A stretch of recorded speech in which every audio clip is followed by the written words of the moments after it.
안녕하세요. 자, 여러분들 어려워하는 무용론을 조금 더 쉽고 좀 더 체계적으로 가르치기 위해서 한번 개설을 했습니다.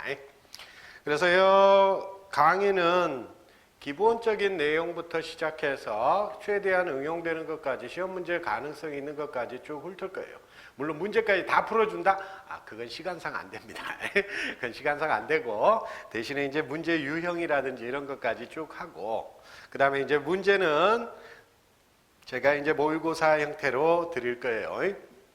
드리면 이제 그걸 가지고 여러분이 푸시는 분들에 대해서 이제 개별적으로 좀 상담을 해드리도록 하겠습니다.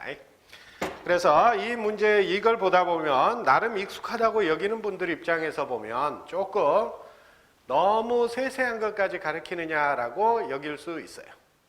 그리고 또 처음 시작하는 사람 입장에서 보면 너무 어려운 것까지 가르치는 거 아니냐라고 생각할 수 있습니다. 그걸 모두 커버해서 이 한 방으로 기본적인 경제, 국제 무역이라고 하는 것에 대해서 틀을 완전히 잡을 수 있도록 해주는 것이 이 특강의 목적입니다.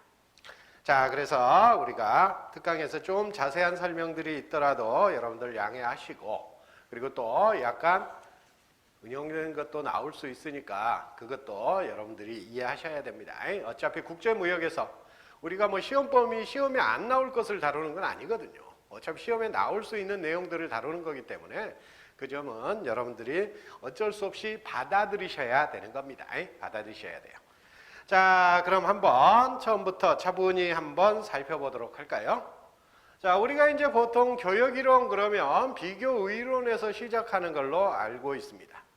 그렇지만 사실 비교의론이 나오기 이전에 영국에서 중상주의라고 하는 흐름이 있었어요. 물론 지금 엄밀히 말하면 학설사적 흐름에서 보면 별로 그다지 중요한 건 아닙니다. 오히려 현실적 흐름이라고 봐야 될 거예요. 그래서 현실적으로 중상주의라는 흐름이 있었고, 이 중상주의라는 사람들은 어떤 사고방식을 가졌었느냐. 이 사람들은 국부라는 것에 대해서, 국가의 부라는 것을 하나의 그 국가가 보유하고 있는 정화, 우리가 이제 금이나 은, 귀금속과 같은 그런 실물 자산을 우리가 이제 정화라고 표현합니다.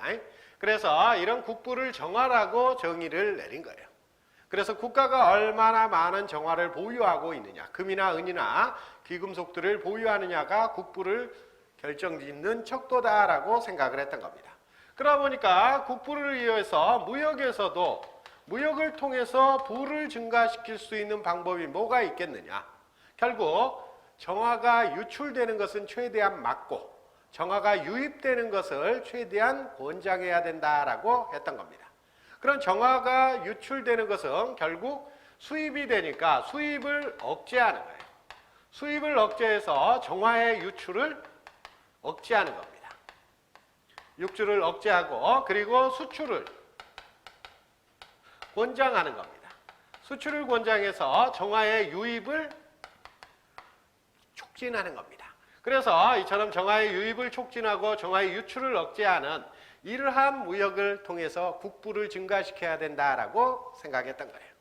그러니 당연히 무역에서 무역 정책의 측면에서 보자면 수출을 권장하고 수입을 제한하는 일종의 보호무역주의를 주창하게 된 겁니다.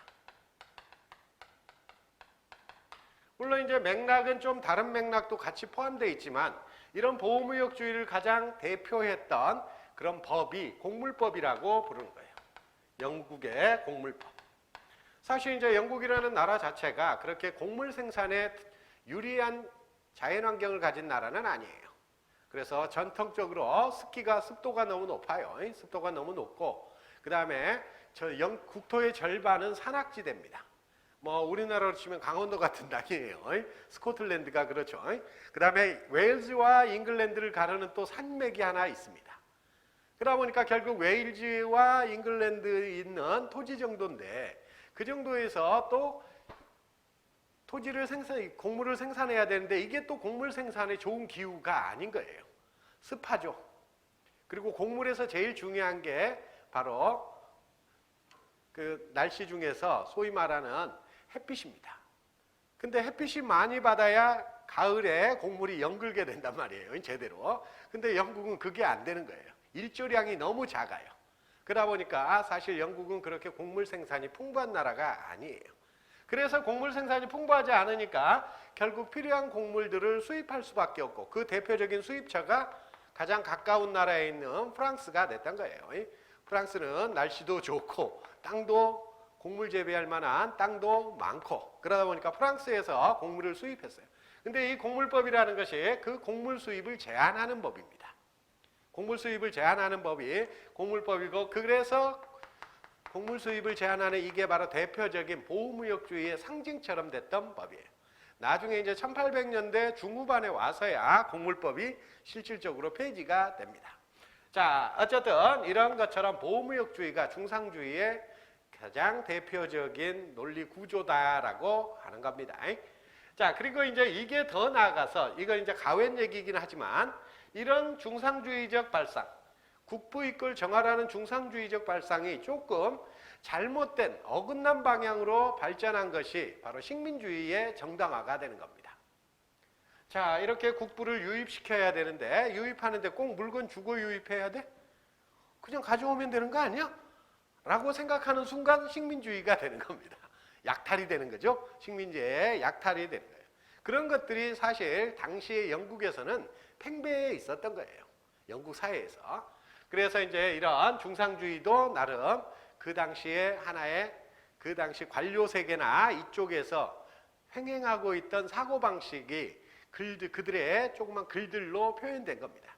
그래서 중상주의라고 얘기되는데 분류되는 사람들은 대부분 전형적인 학자들이 아니라 세관원이라든지 또는 무역에 종사하는 행정청 직원이라든지 또는 동인도회사 관리라든지 이런 사람들이 대부분 이런 중상주의적 논리를 가지고 있었고 이게 이제 식민주의적 사고방식하고 맥락을 같이 했던 거예요.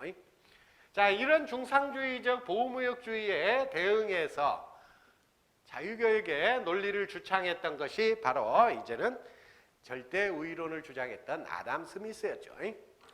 자, 그럼 이제 이건 시험 문제에 아직까지 출제된 적이 별로 없고 출제된다 하더라도 작은 문제 하나로 나오고 끝날 거예요.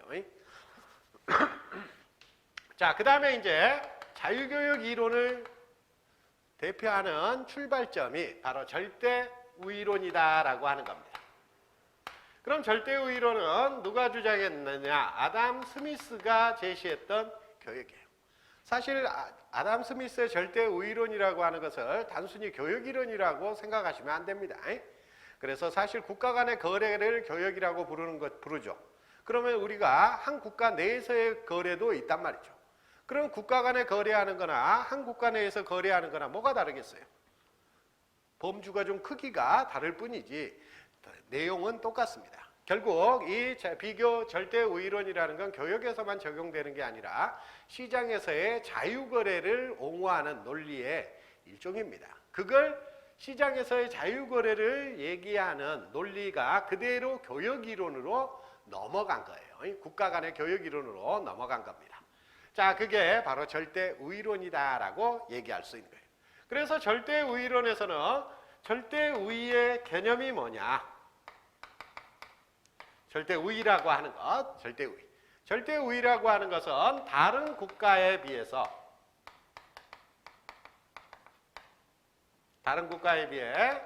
생산 능력이 높은 것을 우리가 절대우위라고 표현할 거예요.